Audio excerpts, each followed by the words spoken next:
আল্লাহর পথে যাত্রা নাকি? আল্লাহর পথে যাত্রা নতুন যেটা বের হয়েছে, আর 1000 ফতোয়া আছে। সেটার আমি যেগুলো বলছি সেগুলো উপদেশ বই আছে। আর নামাজের উপরে বইটা আমি হাতে নাতে নামাজ শেখানোর জন্য চেষ্টা করেছি, মানে একবারে চূড়ান্ত সঠিকভাবে আপনি সালাতের উপরে বইটা নিয়ে যাবেন। আব্দুল্লাহর বইটা আছে আল্লাহর পথে যাত্রা, 1000 ফতোয়া বিশিষ্ট বইটা আছে, দেখেন। আর যা বক্তব্য দিই সব উপদেশ বই আছে। আর সলাৎ শিক্ষার বইটা একবারে হাতে নাতে সলাৎ শেখানো আছে। কোথায় আছে বইগুলো? ও গেটের সামনে গাড়িতে আছে, ড্রাইভার আছে, কেউ খালি যাবেন না, বইগুলো অবশ্যই সাথে নিয়ে যাবেন। এখানে কি লেখা আছে? কাপড়ের মোজা মাসে করা যাবে, হ্যাঁ যাবে, সলাত আদায় করা যাবে।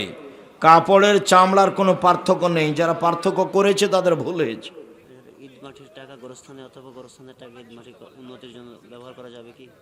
ঈদের মাঠের টাকা ও সলাতের জায়গা, ওটা কবরস্থানে ব্যবহার করা যাবে না। কবরস্থানের টাকা ওই ঈদগাহে মাঠে ব্যবহার করা যাবে।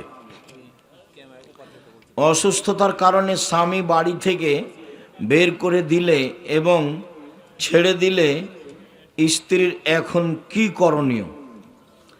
স্বামী যদি তালাক দিয়ে দেয় তাহলে আর কি করতে হবে? বাপের বাড়ি চলে যেতে হবে, ভাইয়ের কাছে গিয়ে থাকতে হবে।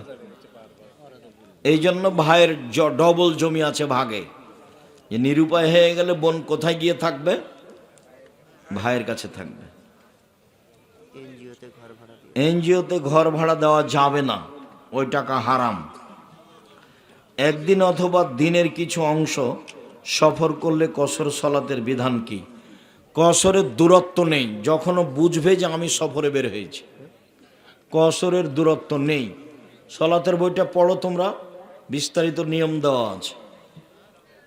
রাসূল সাল্লাল্লাহু আলাইহি সাল্লামের সলাত বনাম প্রচলিত সলাত।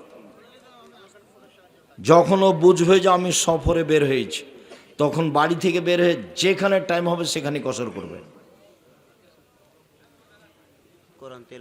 কোরআন তেলাওয়াতের পরে সাদাকাল্লাহুল আজিম বলা বিদাত। প্রস্রাব পায়খানা করার পর হাত বা না ধুলে কি কোনো গুনাহ হবে? হাত পা নাকি? না ধুলে, হাত তো মাজতে হবে পেশাব পায়খানার পরে, তারপরে হাত পা না ধুলে কোনো ওযু না করলে কোনো সমস্যা নেই। 7 দিনে আকিকা না দিতে পারলে আকিকা নেই, 7 দিনের দিনই দিতে হবে। অত চিন্তা করো কেন? একবারে মরতে বাকি আছে, কানা ন্যাংড়া কুরবানি করা, আকিকা দাও। এ কি কুরবানি? কুরবানি হলো তরুতাজা লাগে, মোটা লাগে, কান লাগে, চোখ লাগে, লেজ লাগে, পা লাগে, ঝকঝকে লাগে। আর আকিকা হলো টেরা কানা ছোট ল্যাংড়া, খালি মরতে বাকি আছে। 200 টাকা 500 টাকা কেন? আকিকা হলো জিম্মেদারি, আর কুরবানি হলো নেকি।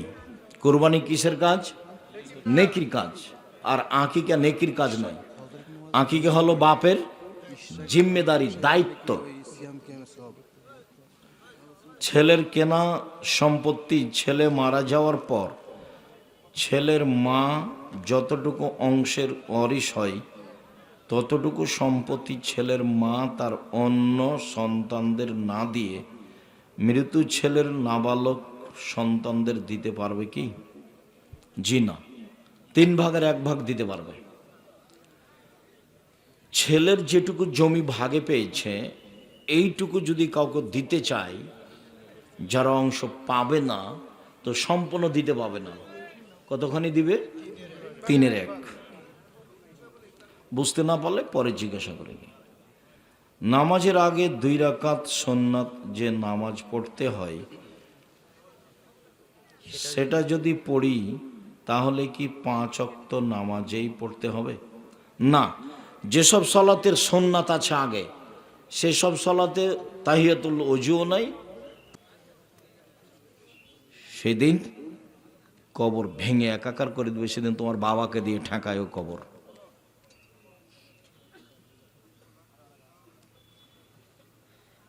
পিতা থেকে বেঁচে থাকা সত্ত্বেও সন্তান যদি জমি জোর করে নেই এবং মেয়েকে জমি হতে বহিষ্কৃত করে, এইগুলো বঞ্চিত করে, জুলুম।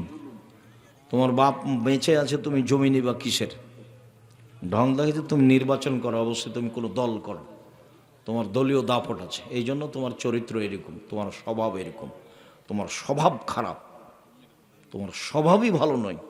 তোমার বাপ জমি দেয়নি, তুমি কাজ করে খাও গা, অন্য জায়গাতে ব্যবসা করো গা, এখানে মাতাব্বরি করছো কেন? তুমি কি ভাগ্য ছেড়ে এসেছো? ও ভাগ্য দেয়নি তোমাকে, তুমি বাড়ি থেকে চলে যাও, যে ঢাকায় কাজ করো গা, কাজ করে খাও, এখানে এসে হুড়াহুড়ি করছো কেন বাপের জমিতে? আমার বাপ মারা গেছে, আমরা মাটি দিয়ে জমি ভাগ করেছি, তারপরে রাতে খেয়েছি, যেন আমাকে পৃথিবীতে কেউ বলতে না পারে। আমি তো জমি চিনি, আমার ছোট ভাই জমি চিনেই না, প্রায় 17 বছর চলছে, আমরা জমি দেখিও না, খোঁজও নি না।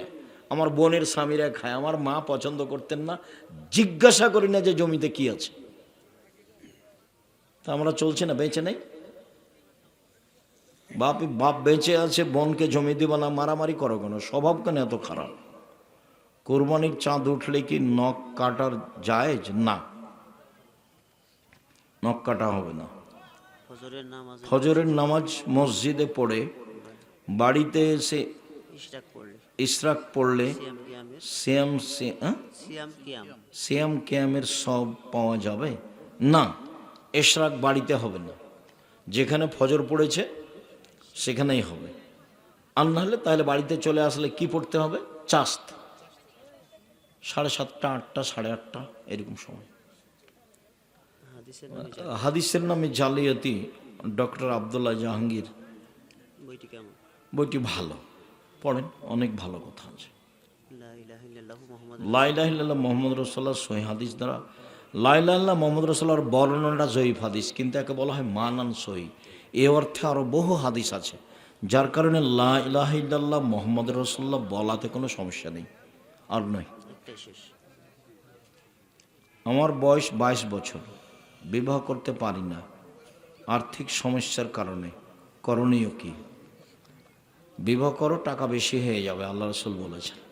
কাজ করে খাও, কাজ করার সে আল্লাহ রুজির ব্যবস্থা করে দেবে। এগুলো তোমার বোকামি কথা। শুকরিয়া, জাযাকুমুল্লাহ খাইর। আল্লাহ আমাদের যারা মারা গেছে তুমি তাদের কবরের শাস্তি মাফ করো, আমরা যারা বেঁচে আছি তুমি তাদেরকে তোমার রাসূলের পদ্ধতি অনুযায়ী চলার তৌফিক দান করো। আজকের আলোচনা অনুযায়ী আমাদের সদাচরণের তৌফিক দান করো। সকল দিনই ভাই বোনের কল্যাণ কামনা করে আজকের মতো কথা এখানে শেষ করলাম। সুবহানাকাল্লাহুম্মা ওয়া বিহামদিকা আশহাদু আল্লা ইলাহা ইল্লা আনতা আস্তাগফিরুকা ওয়া আতুবু ইলাইক। আসসালামু আলাইকুম ওয়া রাহমাতুল্লাহ।